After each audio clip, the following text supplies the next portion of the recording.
Assembly సమావేశాలు ఇవాల్టితో ముగియనున్నాయి. కాసేపట్లో శాసనసభ, శాసన మండలి ప్రారంభం కానున్నాయి. అసెంబ్లీలో ఇవాళ పీఏసీ కమిటీకి ఇవాళ ఎన్నికలు జరగనున్నాయి. వైసీపీ నుంచి పొంగునూరు ఎమ్మెల్యే పెద్దిరెడ్డి రామచంద్రారెడ్డి నామినేషన్ వేయడంతో ఓటింగ్ అనివార్యమైంది. ఒక్కో సభ్యుని ఎన్నికకు కనీసం 20 మంది ఎమ్మెల్యేల మద్దతు అవసరం కాగా వైసీపీకి 11 మంది సభ్యులే ఉన్నారు.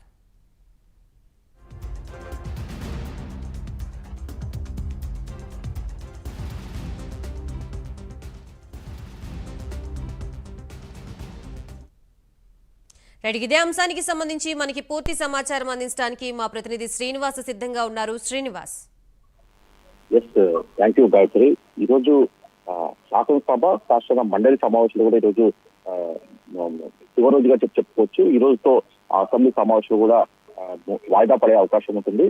అయితే అసెంబ్లీ సమావేశాలు ఈరోజు ప్రశ్నలతో పాటు కొన్ని అంశాలపైన కూడా చర్చించే అవకాశం ఉంటుంది. ప్రధానంగా చూసుకుంటే ఏదైతే రాజధాని అమరావతి గత ప్రభుత్వం సాధించిన విధ్వంసము, కూటమి ప్రభుత్వంలో రాజధానికి ఏదైతే పునర్నిర్మాణం చేపట్టిన చర్యలపైన ఈరోజు సభలో చర్చించే అవకాశం ఉంటుంది. అలాగే ఏదైతే 2047 2047 విజన్ డాక్యుమెంట్ పై కూడా ఈరోజు సభలో ఆర్థిక శాఖ మంత్రి పయ్యావుల కేసు కూడా ఒక ప్రకటన ఆయన ఒక డాక్యుమెంటేషన్ ద్వారా కూడా ఆయన ప్రకటన చేయనున్నారు.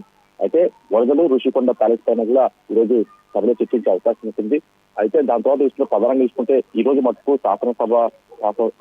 శాసనసభ పిఎస్సి ఎన్నిక ఆసక్తికరంగా మారిందని చెప్పొచ్చు. పిఎస్సిలో సంఖ్యాబలం లేకపోయినా కూడా వైసీపీ తరఫున కూడా ఎమ్మెల్యే పెద్దిరెడ్డి రామచంద్రారెడ్డి నిన్న ఆయన నామినేషన్ వేశారు. దీంతో పిఎస్సి సంబంధించి కూడా ఎన్నికకు సంబంధించి కూడా పోలింగ్ అనివార్యంగా మారింది. ఒక్కో సభ్యునికి పిఎస్సి కమిటీలో మొత్తం 12 మంది సభ్యులు ఉంటారు. ఇందులో భాగంగా మొత్తం 3 మంది ఎమ్మెల్సీలు ఉంటారు. అలాగే మిగతా 9 మంది కూడా శాసనసభ నుంచి ఎమ్మెల్యేలు ఎన్నిక చేస్తారు. వీటన్నిటి కూడా ఒక్కొక్క సభ్యునికి 20 మంది ఎమ్మెల్యేల సంఖ్యాబలం ఉంటేనే వాళ్ళు ఎంపిక కానికి అవకాశం ఉంటుంది.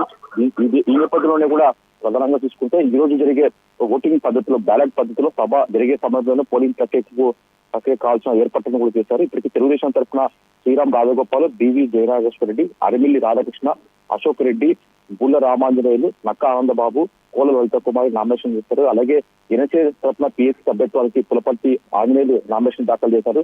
ఎన్నిక ప్రక్రియ పూర్తయ్యాక పిఎస్సి చైర్మన్ జనసేన నుంచి ఇప్పటికే భీమవరం ఎమ్మెల్యేకు పులపర్తి ఆంజనేయులకు అవకాశం ఉంటుందని చెప్పి కూడా సమాచారము. అలాగే ఆయన పులపర్తి ఆంజనేయులు భీమవరం నుంచి కూడా 3 సార్లు ఎమ్మెల్యేగా ఆయన గెలిచారు. అలాగే బీజేపీ నుంచి తరఫున పిఎస్సి సభ్యత్వానికి విష్ణుకుమార్ రాజు నామినేషన్ చేశారు. అలాగే పిఎస్సి చైర్మన్ గా కూన రవికుమార్ కి కూడా అవకాశం దక్కవచ్చు. అలాగే ఎస్టిమేట్స్ కమిటీ చైర్మన్ గా వేగుళ్ల జోగేశ్వరరావుకు అవకాశం ఇచ్చేందుకు కూడా ప్రభుత్వం ఇప్పటికే నుంచి సమాచారం అందింది. మొత్తం చూసుకుంటే ఈ రోజు మటుకు అసెంబ్లీ చివరి రోజున మటుకు ఈ రోజు పిఎస్సి కమిటీ ఎన్నికలే ఆసక్తికరంగా మారాయి. వైసీపీకి అవకాశం లేకపోయినా, సంఖ్యాబలం లేకపోయినా ఆయన పెద్దిరెడ్డి రామచంద్రారెడ్డి బయటలోకి దింపారు. ఆయన సభా సాంప్రదాయాలు కావచ్చు, ఆనవాయితీ ప్రకారం కూడా అది పిఎస్సి చైర్మన్ పోస్టు ప్రతిపక్ష పార్టీకి ఇవ్వాలని చెప్పేసి కూడా వైసీపీ డిమాండ్ చేస్తుంది.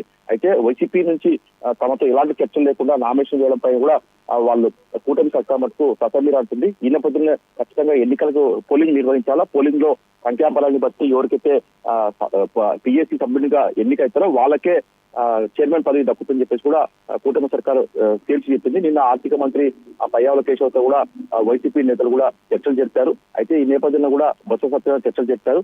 ఈ నేపథ్యంలో క్లారిటీ ఇచ్చింది ప్రభుత్వం, కూటమి సర్కారు. ఆర్థిక శాఖ మంత్రి అసెంబ్లీ నిబంధనల ప్రకారం ఏదైతే పోలింగ్ తప్పని పరిస్థితి ఉంది, మీ తరఫున సంఖ్యాబలం లేకుండా మీ ఎమ్మెల్యేను పోటీలు దింపారు కాబట్టి ఎన్నిక తప్పనిసరి పరిస్థితి ఉంటుంది. ఖచ్చితంగా మేము పిఎస్సి ఎన్నికలు చేస్తాం. ఎవరైతే సంఖ్యాబలం ప్రకారం పిఎస్సి సభ్యులుగా ఎన్నికైతారో వాళ్ళకే చైర్మన్ పోస్టు దక్కుతుందని చెప్పేసి కూడా ఆర్థిక శాఖ మంత్రి పయ్యావుల కేశవ్ కూడా స్పష్టం చేశారు. దీంతో ఈ రోజు సభలో మటుకు ఈ రోజు ఒకవైపు సభ జరుగుతుండగా